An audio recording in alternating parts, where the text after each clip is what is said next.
Hi everyone and welcome to another episode of Human Hearts Silicon Minds. Today we're interviewing Kence from Composabl and we will learn more about autonomous agents.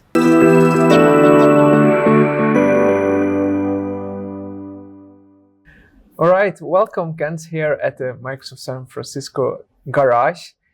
Could you please introduce yourself? Who are you? What do you do? Thanks, absolutely. My name is Kence Anderson and I'm the CEO of a intelligent agent startup called Composabl. It's based here in San Francisco. Okay, interesting. We'll come into that a bit later. To warm up the conversation, how has AI impacted your personal life? Well, besides affecting my career tremendously over the past 6 to 8 years, actually, large language models, MidJourney, I actually use MidJourney all the time in presentations to create images where I am not a designer, but I've been able to do things that previously I would have hired a designer for. And I actually have a lot of fun with my son. We'll say, okay, he said, what do you want to, I said, what do you want to try out? And he said, I want to try the Dobby character from Harry Potter as a detective. Okay, and we type that in and there he is, right? So we've had a lot of fun with that. And of course, ChatGPT, I don't do that with my son as much, but I use it all the time for research, generating ideas, writing copy. Okay, and work related? So from a work perspective, I have been working on what we now call intelligent agents or intelligent autonomous agents. In my book that I wrote for O'Reilly in 2022, I call it autonomous AI, but decision-making AI. And that's what I've been working on for the past 6 years or so, mostly in the industrial space. Mm-hmm. So imagine, and again, my son calls these things robot brains. A brain for a robotic arm or a drone or even a piece of factory equipment or that makes decisions in a warehouse or a mine or even virtual logistics processes. Okay. So you have your own company called Composabl. Mm-hmm.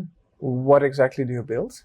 So we have a platform, both a code-based SDK and a no-code platform for engineers. So people that are not software engineers by training. This is my background. I'm a mechanical engineer by training, chemical engineers, process engineers, the people that make and move things in our economy to be able to create these intelligent agents from building blocks. See, this is how I think about it. There's algorithms for everything, right?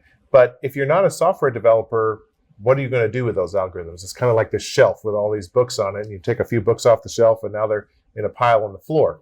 But what I love about the developments that are happening recently in intelligent agents is an agent can provide a structure, that you can combine algorithms in different ways and combine different kinds of algorithms, actually, whether it's, it could be things like rule-based systems. It could be things like LLMs. It could be things like deep reinforcement learning that learns how to do something by practicing, different machine learning, all combined in different ways. And if we provide the right interfaces, we're working on a no-code interface, but it could also be something like a prompt-based interface. Imagine if you said, I want an agent to control this kind of pieces of equipment, and here's the skills I want it to have.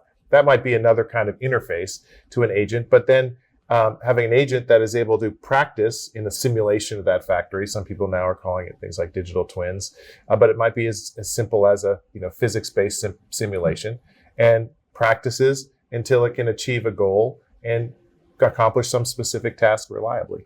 Okay. Could you give a practical example of something that has been built on your tool? Sure. So there is a process engineer, mechanical engineer named Rene Niade, and he works for Cleveland Cliffs. Cleveland Cliffs is the largest maker of rolled steel in North America. So rolled steel is kind of like a toilet paper roll, and the perforations in the toilet paper are like welds. So you actually weld the steel together. And Rene, before I actually met him, he actually right here at Silicon Valley office, heard me speak on intelligent agents a couple of years ago.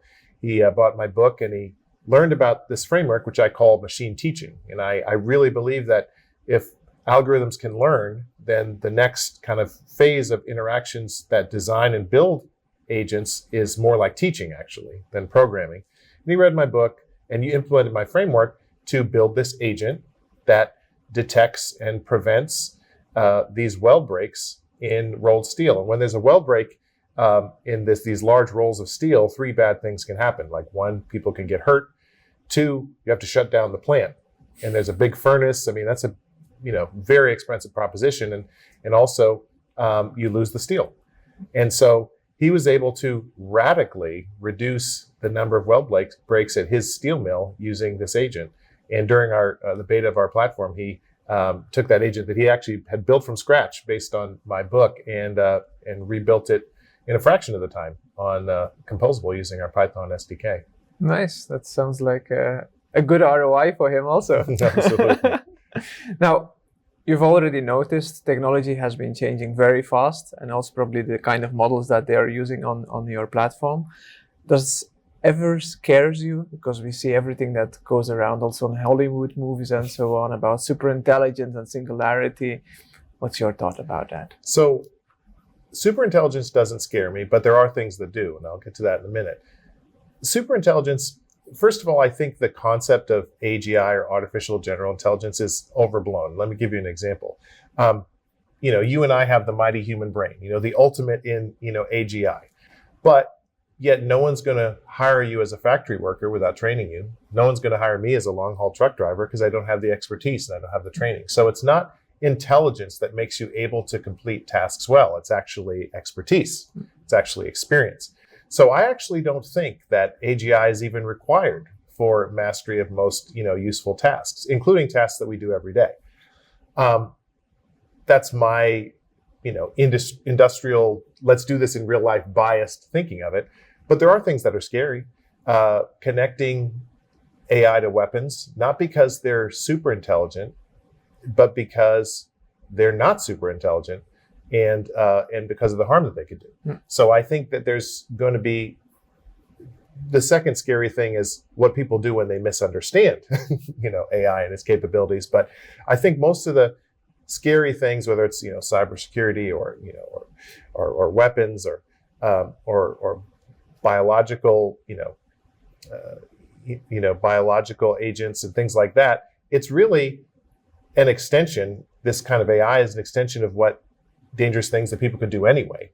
Maybe they could do it better or more efficiently, but it's not the super intelligence part that scares me. Do you think legislation will assist us in blocking these kind of developments? I think it can. One of the challenges with legislation is usually the people that form the legislation are very, very, very, very, very far removed from how the technology works. And so even when extremely well-intentioned, the legislation doesn't really turn out the way that even people that are closer to the technology might have implemented it to be more effective. But if you look at like the new EU AI legislation, and I haven't read it, but I have read various summaries of it, there are some interesting ideas, like taking the idea that not every language model should be legislated, but that language models of a certain size should be legislated. I'm not saying that's the right approach, but it's an interesting approach saying that AI with these capabilities have these risks and AI with other capabilities have other risks. That at least acknowledges some nuance there, which I think is interesting. Well, I think also those kind of legislations need to grow into more mature documents. Of course, I think the initial version of it even says that deepfakes were not dangerous at all, but right. At least we already know that's a different story. Yes. How do you personally see the future of the interaction between humans and AI? Right. That's actually a great point. I've thought for a long time, and I'm not alone in this, that the future of AI is actually this kind of hybrid future. I wrote this article a long time ago about how it'll be more like cyborgs than it will be like robots. I think we take the analogy, or we take the image of a robot as it being something inherently intelligent because it's mechanical, but that doesn't mean it's actually intelligent. What I actually think is going to happen is humans teaching and training and working with AI. So let me give you an example. I went to a factory a few years ago, and it was a chemical plant, and I was asking, it was this huge piece of equipment as big as a building. And I said, well, how long does it take these folks in the control room to train? They said, we trained for 7 years.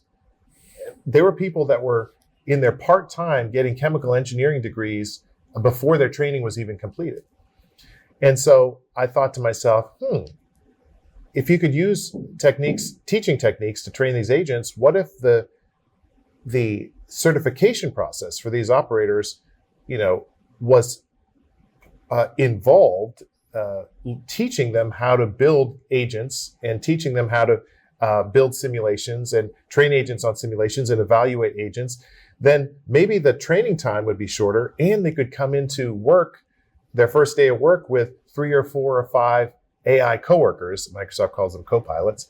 AI, coworkers, colleagues that they can work with and help them make decisions. I think that's closer to the future than, humans don't need AI, or, AI is going to take over and humans don't have a place. So it's a combination of, as you said, co-piloting or assisting who is actually doing the work, but also probably helping them to grow faster in the job that they're doing. Yeah. So I've personally designed about 200 agents for a lot of different companies over the past 6-7 years. And almost 70% of them were never intended to do anything autonomous. They're actually intended to train or upskill humans or to store high value skills where humans are retiring. So you can't store a skill as a document, but you can store a skill as an agent. Yeah. Okay. Very interesting.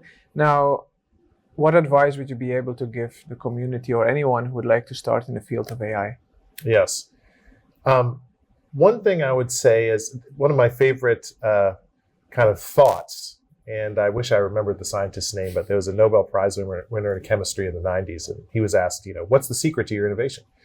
And he said, multidisciplinary skills. He's like, he said, if you work in multiple, very different disciplines, you find innovation at the intersection of them.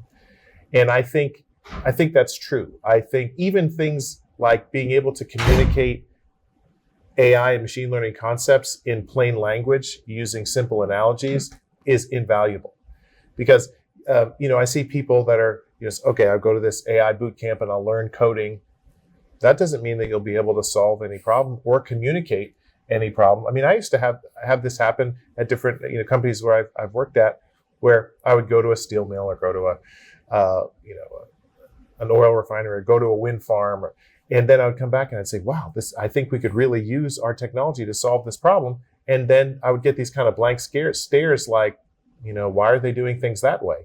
So it's this ability to understand multiple different perspectives and communicate across. I think that's probably the most rare skill I see in AI. So learn from different companies how they are doing things, and then see how you can actually get it better or get it done. Companies better. And disciplines. Yeah.